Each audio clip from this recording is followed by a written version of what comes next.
How to reset after a bad throw, catch at bat, or your coach yelling, or if your parent yells at you, how to reset yourself, because this is part of the game and you need to be able to do it. And if you can do it, you're going to dominate, because the game is mental. It's majority mental, and the faster that you can get past your mistakes, the better you're going to be in this game. So with that being said, let's start.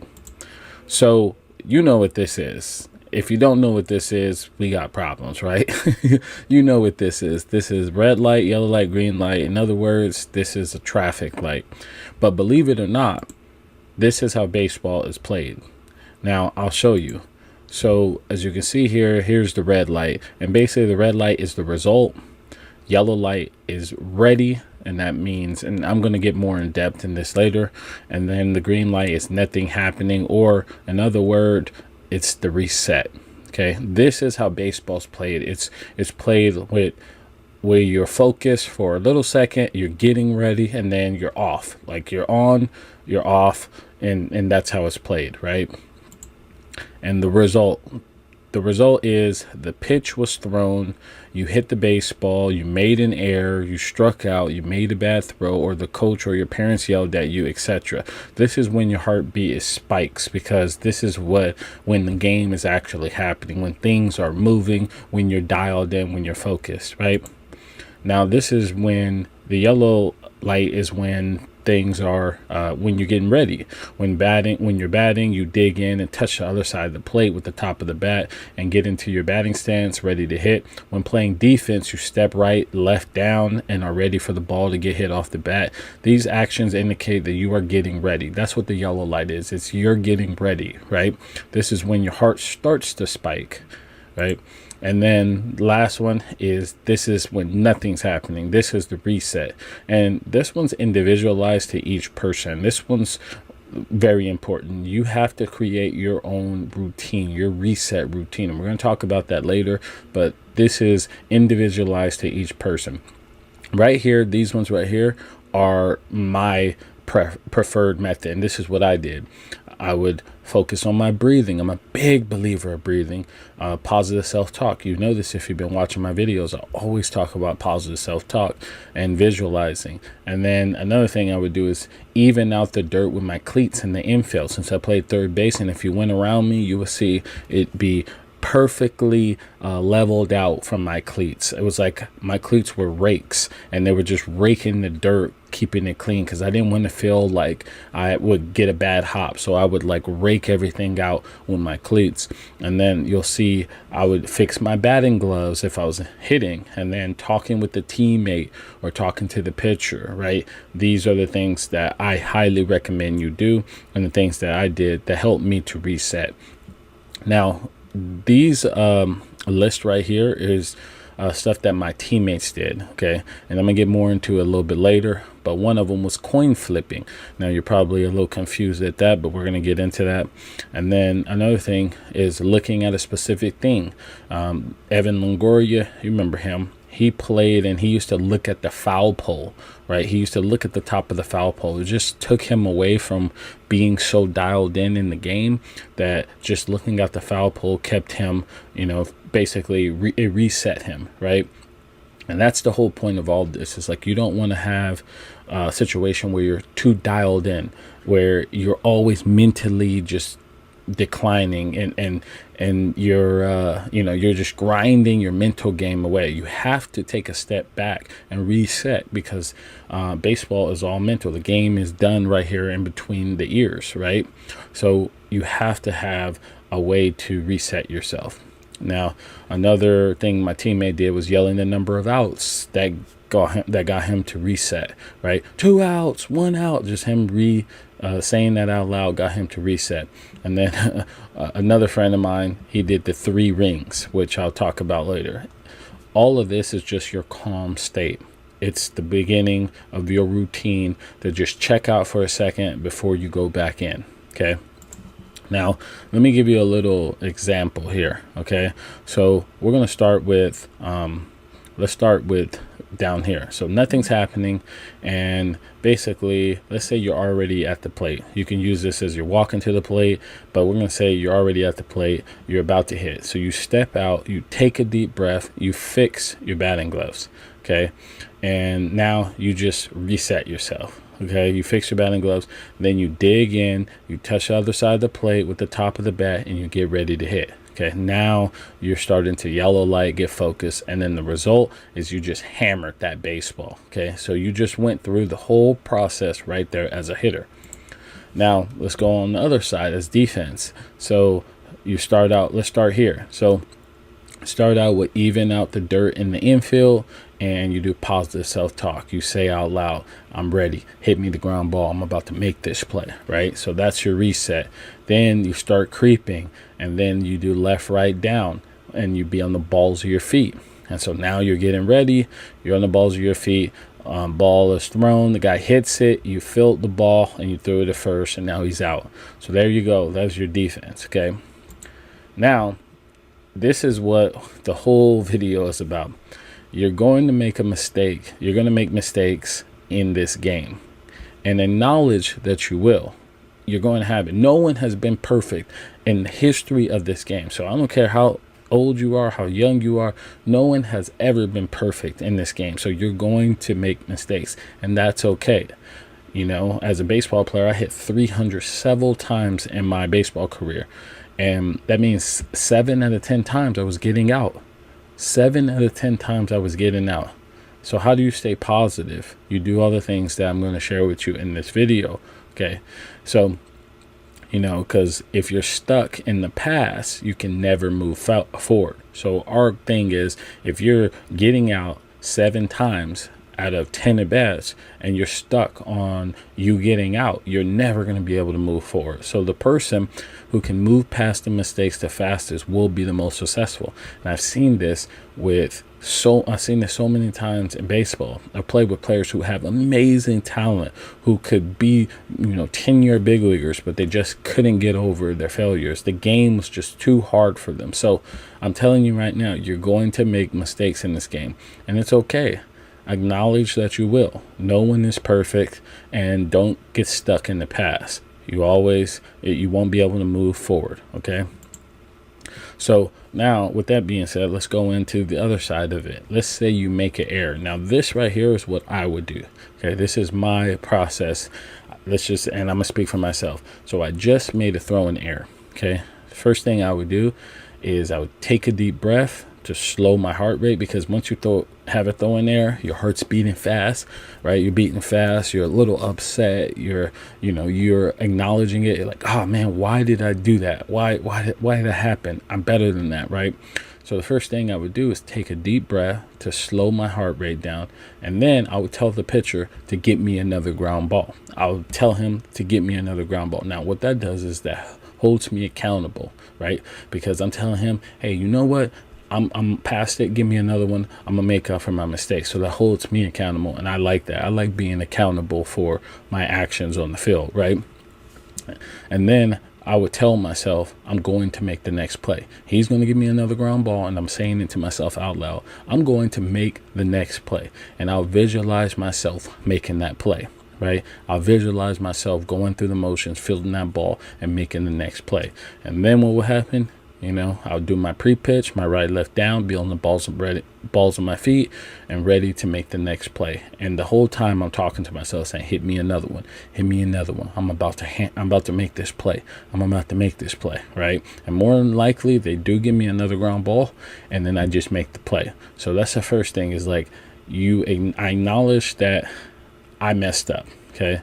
But I told the pitcher to give me another one. Give me another one. I'm going to make another one for you. I'm going to make this next play. That's what I told them, right? That's what I would do. Okay. So that's my process on this whole thing. Okay. Now, let me tell you another part, or another thing that my friend would do, my teammate.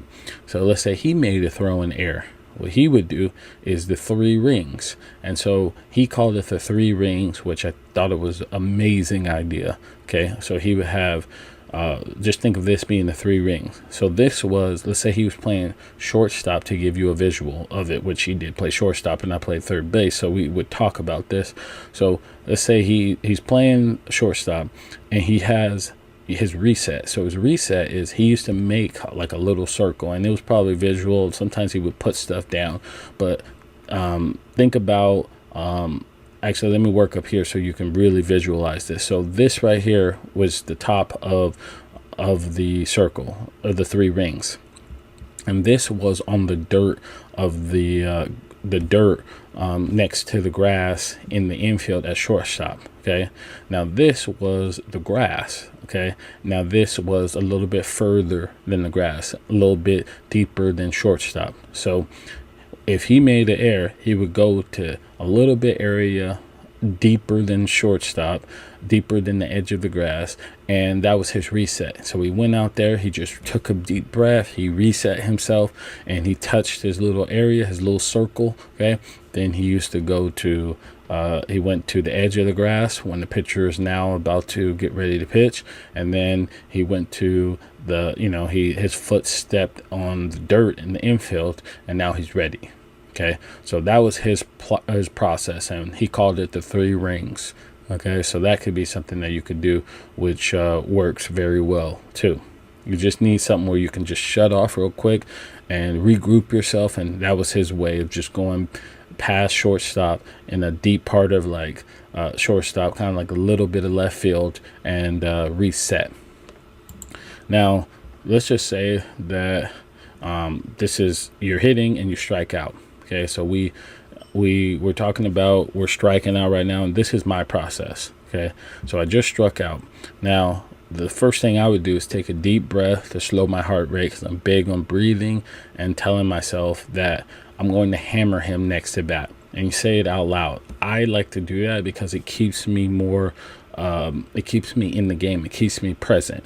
When you start getting distracted and you hold on to things like your strikeouts and stuff, you're not present in the game. So I like to say stuff out loud, and I like to breathe, because that gets you back in the moment. That gets you back being competitive. That gets you back to where you need to be. If you think about it, if you're playing wiffle ball in the front yard with your brother or your friend or everything, if you strike out, it's like, you're a little upset, but it doesn't mean anything, because it's just wiffle ball. And you're just being competitive. You're probably even talking a little crap to each other. That's how I want to get back to, and that's why I talk out loud. That's the reason why I say stuff out loud, like I'm going to hammer them next to bat, because I take it back to me being competitive and being present in the game, right? This what brings me back, right? Because the first thing you want to do after you strike out, or if you make an error, it's like you're thinking about it and you're carrying it and your emotions get tied in. But I get back to what the whole goal, which is being an athlete and competing out there, and this is how I do it. So after I tell myself out loud that I'm going to hammer him next to bat, I look forward to getting back up to the plate. I want to get back up to the plate. I can't wait to get back up to the plate, because I want to hammer him, right? I want to hammer him. Okay, and then same process. Dig in, touch the other side of the plate with the top of the bat, and get ready to hit. This was my process. This is what I did all the time. So that is what I would do if I struck out. I would tell myself out loud, I'm going to hammer him. I'm going to take some deep breaths. So I'm going to visualize. I'm going to look forward to the next to bat. Okay. And this is one of my friends. This is one of his routines. So let's say he just struck out. What he did was he carried 2 coins in his back pocket. Now he had a penny and he had like a quarter. Okay. And he would have the penny out if he struck out, like if he did something terrible, just like one play, let's just say he struck out, he would get the penny and then he would flip it. Okay, if it was heads or tails, then he would say, if it's heads, he would like yell or something. If it was tails, then he would do something, he would not say anything at all. So he just had the coin in his 2 coins in his back pocket, and the penny was just for him to yell and not yell. And then if he struck out like 3 times or had a very, very bad game, then he would pull out the quarter and he would flip that one. And if it landed on tails or heads or whatever one he chose for that day, then he would yell, or he might knock over some things, right? So I'm not telling you to knock over like water cans or anything. I'm not saying that. All I'm saying is majority of the time he never did any of that. But what the coins did was it brought him back to, it just reset him, because the fact that he was going into his pocket to try, like, to say, oh, he was so upset and he just needed the coin to bring him back. It made him like laugh and bring him back to what he needed to be doing. It just brought him back to reality, right? So that was his way of resetting himself. When he touched those coins, it was almost like laughable, right? So I never seen him, throw the water bucket over, like beat the Gatorade, jug with a bat or anything. He's never done any of that stuff, but he had it in his back pocket, because when he reached in and he seen it, he was like, it's not a part of baseball. So it just reset him, right? So that was his way of basically getting back to resetting in his routine when things didn't go his way. Okay, and then naturally he would do his other stuff, which is dig in, touch the other side of the plate. He would just do what normal people would do, and he was back at it. So that right there is how you get over your, how to reset. And those are, what we would do. And here's some action steps. So you need to create your reset routine. You need to create your reset routine. You probably already have one, you just don't even know, but you need to create one that you can always go back to no matter the situation. It just resets you, right? It's your green light. Okay, you need to. So one I would recommend is breathing. It's just breathing, slow in and out. That brings you back to the present. You can do positive self-talk. That brings you back to the present, gets you to compete. You can visualize. You can even out the dirt with your cleats. And the infield, it almost feels like you're raking the ground. You could fix your batting gloves if you're hitting. You could talk with the teammate. You can yell out the number of outs. You could have some coins in your back pocket. If you ever needed to go that far, you can have some coins in your back pocket, or you can have like a lucky rock you can touch, or something that brings you away from the game for a second.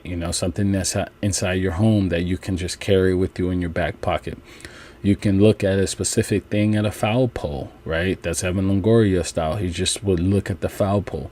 When you're playing professionally, you look in the stands sometime, right? That's what most players do. They'll look in the stands, and then they'll start to get ready again. And then, they'll be ready for it. And then you do the 3 rings. The 3 rings is you have your red light, yellow light, green rings, 3 rings that help you out to bring you back to the present. So that right there is how you take yourself from a bad play back to a good play. And those are some specific ways on which I would do it, and how I did it when I was playing, and ways that a few of my teammates would do it. Okay, so with that being said, I hope you enjoyed this. Let me know if this helped you, and I appreciate you, and I hope you're doing well, and I'll see you in the next video.